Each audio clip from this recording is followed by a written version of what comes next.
Okay, V'siyata D'Shmaya, Perek Yud Aleph. Let's see if we can try to finish this Gavaldiga Perek in one shot.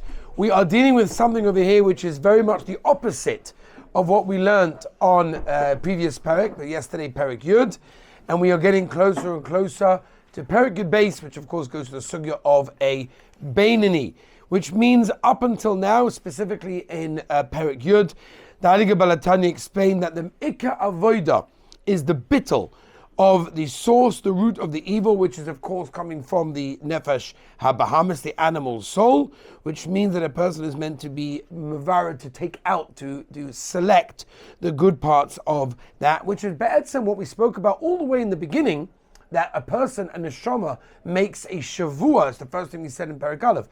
A neshama makes a shavua before he comes down to the world to be a tzaddik. That's really what we're meant to be doing. So upon him, that's what we discussed in Perek Yud. We had a tzaddik gomo and tzaddik she'ena gomo. Now we're going to go to the flip side. Somebody asked, why is it that the Baal Tanya is discussing things that are not really nageya? Like, what do we have to know the nafkamina of tzaddik gomo and tzaddik ena gomo if that's not really going to be our avodah in this world?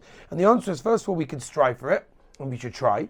And second of all, the Baal Tanya wants us to understand be'ikah what is a Beinani. This is Sefer Shel Beinanim. So he's trying to explain what is a Beinani. In order to know what a Beinani is by process of elimination, we have to know, well, what's a tzaddik, and what are the two tzaddikim, what's a Rosha, which we're discussing now, and then Perek Yud Beis, Be'ez Hashem, next week, we're going to get to the sugya of the Beinani and how it applies to us on a very practical level. So here we go. V'zelu umazeh, which means whenever you have tzaddikim, when you have the Indian of a tzaddik, you always have the opposite side, which of course is Rasha v'toivloi. Again, we explained some of these slightly right in the beginning, but now we're going to go into the be'in, into the sugya of what is a Rasha v'toivloi le'umas tzaddik v'raloi.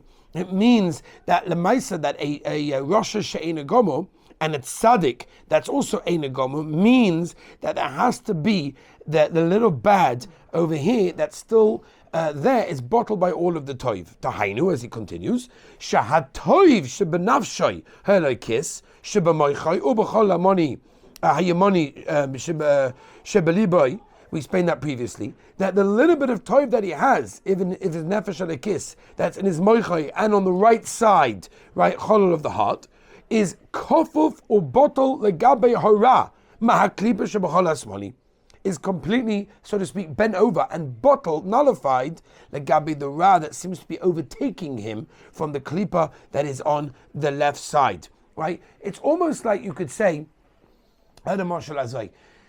imagine a guy is a law-abiding citizen. He's a great person. He does everything according to the law. 98% of the time, 2% of the time, he robs a bank. Would you say that he's be'etzim a wonderful person and he has no shaykhs? No, he's be'etzim a criminal 2% of the time, which is mashpia his entire life, right? In other words, we're not going to say he's a wonderful person who just happens to steal. No, he's a ganav, right? That's what he is. So therefore, what we're saying over here is someone that his toiv is bottled to the ra, means it's what's driving the car, it's steering the ship. That's his ikka. V'zeh mischalik gamkein l'rivivois madregos chalukois be'inyan kamas ve'echos habit l'kvivas ha'toiv l'ra chas v'shonim. Just like we explained, if you remember, by Tzaddik She'ena Gomer yesterday, that it has thousands and thousands of dargas, so too over here. A Rosha as well, which is considered to be a Rosha She'ena Gomer, is someone that Lemaisa, it's taking him over, but it's spilled over to many different directions and different madrigas. Yesh mi shahakafifa va'bitl etzlei ma'at mizeh. In other words, there are some people that the bittul of the toiv by them is in such a small amount, that means the toiv there's a tiny amount that's left over. Va'af gam zois eina betmidas. In other words, even this bittul, that it seems the ra is taking over and it's forcing, suppressing the toiv in a small way, even that is not always. V'loi todeh lebrokim kurovim. It's not happening all the time. He's not always doing something bad. Ella leitim b'choikim miskaba ra latoiv.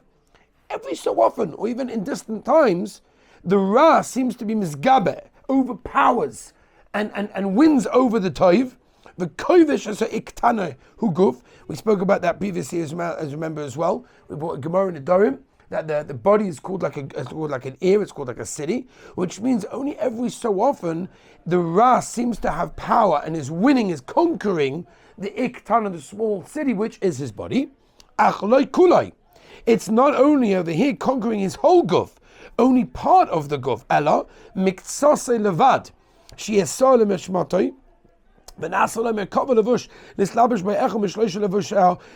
we've spoken about previously, that at the end of the day, a person, we're talking about the person, not the actions. We're talking about how much this person is immersed in the things that we're dealing with. Dahainu, what does it mean that we're discussing?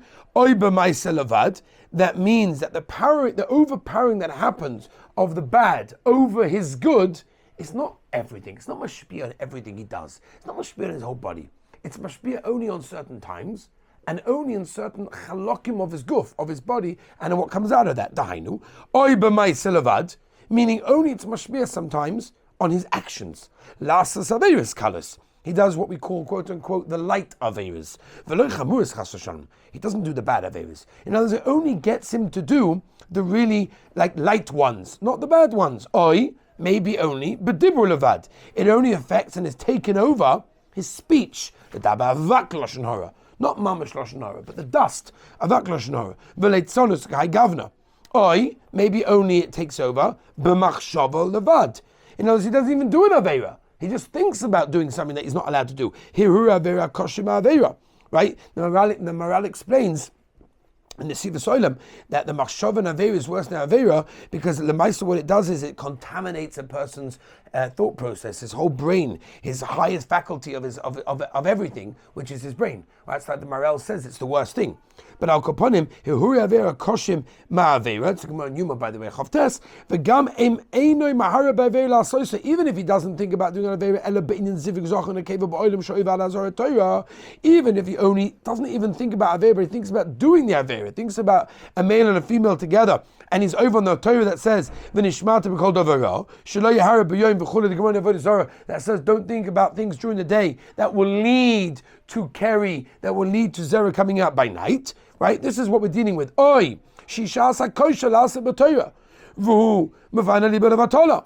Or it's the time specifically that he's meant to be learning, but he doesn't. He sits and schmoozes and messes around. By the way, very interesting. But Tanya very different to the Nefesh HaChaim, for example, in Shah Daled, where the Nefesh HaChaim holds as a Chiyuv Goma every single second that you're alive. And every second that you're not learning Torah, you're possibly Mavatal Torah. The Balatani is not saying that. He's not saying that every second you're not learning Torah, you're Mavatal Torah. He's saying if it's meant to be the time of learning, that's your Seder, that's your Sheh, that's your Kviyas, and then you're schmoozing, messing around. So at that moment, you're over in a terrible issa. Keditnam ba'avos, he quotes over the Mishnah in Pirkei Avos, and there belayla fully on mafana liboy right. So sheba'achas mikol eila ukeyotzebem nikra Russia be'esahi. He's considered to be a Russia at that moment. Now that's a very important thing. Now what he's just told us, let me just sort of give a recap over here.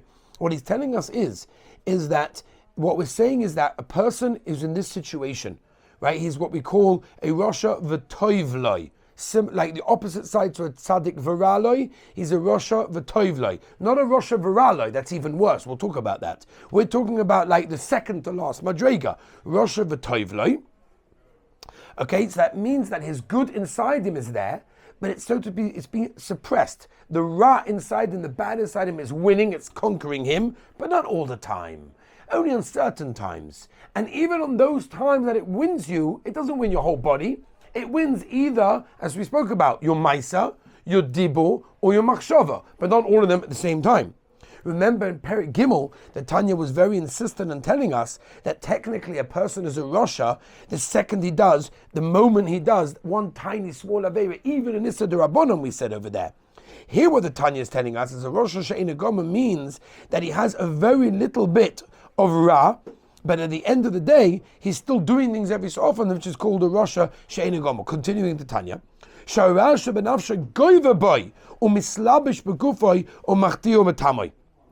This Ra that he has is winning, it's conquering, and it's being mislabish in his body, and it's causing him to do averas, and it's metama him, which basically means it's in the driving seat. This is what's driving you, right? So it's like that person that we said, 98% of the time he's a law-abiding citizen. 2% of the time he goes into banks and he takes millions of dollars. Lemaisa, what are you going to say? He's an innocent guy? No, he's a criminal. So that's what we're saying. He's a Rosha she'ein gomo, meaning he's a Rosha v'toivloi, because he doesn't do it all the time. And this, by the way, is the test. Ready? The Tanya is going to give you the big test to see who you are and what madrega you're on. He wins. He overpowers. He says, no. All of a sudden now, his nefesh alikis starts saying, absolutely not. I can't believe I just did such a thing. How did I say that? How did I think that? How did I do that? That's the litmus test.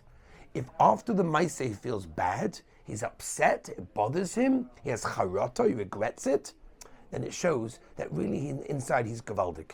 He happens to have ra every so often that takes over. He's not a Rasha viraloi. He's a Rasha v'toivloi. V'Hashem yislach loi. And don't worry, HaKadosh Baruch Hu will give him slicha v'kapara. If of course, shav b'tshuva arui, if he does the correct tshuva, al pi atzas chachmenu zal, like the Gemara tells us in Yuma Pivov, b'shloisha chaluki kapara shay Reb Shmuel Doirish v'chulei, kamoshes baba makam acha, which is another place in that case. That means at the end of the day, if you do the right tshuva, a person can get slicha v'kapara. But the litmus test to show that it's that the Ra just overtook just for those few minutes means if he had charata. He has charata, he regret, I can't believe I did that, I can't believe I said this, I can't believe I thought that, whatever it may be.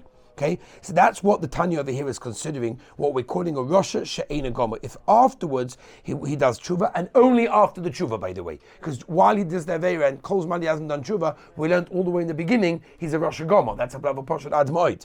Okay? So that's what we're saying, what the Tanya is telling us, that Tzaddik and a Rosha, right, isn't Lemaisa after his actions, because after his actions he's cleansed, he's good. It's who you are on the inside. Let's continue. V'yesh mishara goyva b'yoisa. Now let's go to the worst madrega. Somewhere where the ra, the bad, completely takes him over. Umislabshim by kol shlosha levushim shalara. Both by dibur, both by machshava, both by maisa, he's completely taken over by bad. He is a metzias of ra. Umachtioi ba'averis chamus yosa, and it makes him do the worst averis. Ube'itim kroivim yosa all the time as well. Ach ben tayim miskor to boim le'ira tshuva mipchinas hatov shebenafshay. Lemaisa he has a nefesh elakis, and that causes him to have these little sparks of charata, the sparks of tshuva, which do happen. Shebiskabek tsas ben tayim. Sometimes he feels a bit bad. Sometimes he feels like he shouldn't have done that. And a she'eno is gabus kol kach. He's not so strong. The toiv in him isn't that powerful that it's able to completely prevail and win over the bad and prevent him and distance him, right? And from his averas in that case, that's what the Gemara is telling us. If you look at the Reshus Chachma and Sha'ira, also Rishoyim Meleim Charotos, Shemuroiv Rishoyim Sheish Bechinas Toiv Benafshus Tadain. Ach, mi she'enim ischor la'olam. Someone that never has charata, doesn't bother him. He never even has a hero tshuva. But chalal, nikur Rasha v'raloi. That's the worst. It's the lowest madrega. He's a Rasha that's raloi. He only has bad. That's all he has. He only has bad. Because what he's done is he's won so much over the good. The toiv exists, but it's been taken out of him. It hovers. Right? Chazal tell us that when the Medrash, that when Adam Arishan did the very first Aveira, the Chazal asked, how can Adam Arishan have done an Aveira? His neshama, his beautiful, clean, Gevaldige neshama was inside him. How can that take part in Aveira, which is better Makash and all of us also? How do we do Aveiras with the beautiful neshama inside us? So the Medrash tells us what happened was that the neshama wasn't inside; it was hovering on top and around. Lashon of what he just said over here as well. Which means it was there. It was always there. It's a chelik of him, and it can go in at any time. Which is why, by the way, anyone that's involved in kiruv always says that whenever you're talking to someone, he can be so far, no shaykhas, mamish, like the worst of the worst, doing the worst of the worst, whatever. But the Maisa, as we know, he's got that spark, he's got that neshama, he's got that beautiful neshama, which is never shall kiss, because he's a yid and Avadi has it. But the Maisa might not be inside. It might be, as we're saying over here, makif. It might be surrounding him. But keep talking, because it means it can go in at any time. What we're saying that the Rosh Viraloi is completely full of Ra, but he still has a connection to the Tov. He still has a shaykhus to that neshama nefesh elikis. V'lachein, listen to what he says now. Amru Rebbe saying that's pshat the Gemara in Sanhedrin. We're doing it soon. Daf Yomi. Akol bei asora shchinto sharia. On any 10 people, the shekhinah is there. That means, so the Tanya, even if you have 10 Rasha Viralois in front of you, they're the worst type of Averas, they have no Charata, no Rira Tshuva. The mice of the shekhinah is there. Why? Because they've got the Nefesh Elikis. And they have a connection to Toiv. They have to learn how to use it, they have to change it, whatever. But the point is, that's what it is. So that's what we're dealing with over here in Perek Yud Aleph. Be'ez Hashem, looking very much forward. Tomorrow, B'siyat Shmaya, Yud Beis starts the sugya, finally, of a Beinini. Shkoyach.